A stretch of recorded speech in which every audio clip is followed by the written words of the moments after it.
Hi, welcome back. Nick Tuitasi. I want to give another tip. It's really for marriage and it's really for dealing with the hurt when your spouse says that they're not happy with something. So I want to start with a story. When I was a young cop, I had a younger cop with me that I was training. We were stationed at Avondale and we got a call from a mother that two brothers were fighting in the house. So we arrive at the address, and when we get into the house, there's only one person there. He's lying on his back and he's got 8 puncture wounds where he's been stabbed. So we kick into action. We do the first aid thing. What you do is you put pressure on the wound to stop the bleeding. We've got 4 hands. He's got 8 puncture wounds. So while we're waiting for the ambulance to arrive, you can hear him breathing. He's going, no greater sound than the sound of a siren when you're in a situation like that. We applied the pressure. The ambulance man came. They took over from us. They did what they needed to do, and they whipped them away. Now, my offsider, the other cop, had to go with the guy to the ambulance, to the hospital.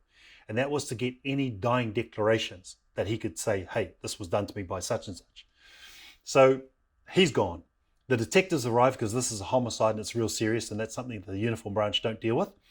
And I was assigned to one of the detectives that was doing the scene examination.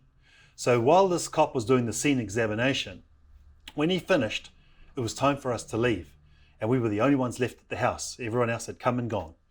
So we went, we pulled the door shut, and we left. We get halfway down the road, and my mate Rob, the detective, says, "Oh, Nick, I've left my notebook back at the house."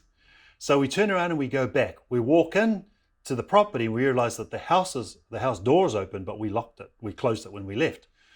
We walk into the premises and there was the other brother who was the offender, who had stabbed his brother during the fight.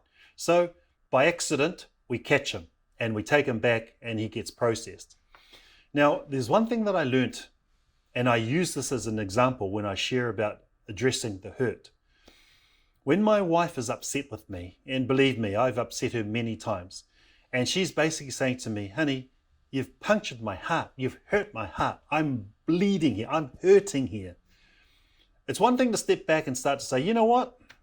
Had you not said this to me, I wouldn't have said this. It would just hurt you now. You can spend time justifying what you've done, or you can immediately just apply pressure to the wound and stop the bleeding. And I've used that many, many times. As frustrated I can be with my wife, and we get in a situation, but the moment she says to me, I'm hurting, I'm bleeding, I'm hurting, I immediately apply pressure and I try to stop the bleeding by saying, look, I'm sorry. I didn't mean it that way, or no, I was a stupid thing to say, or I would own it and I would stop the bleeding, because in the trying to justify it, you could actually watch your relationship bleed to death.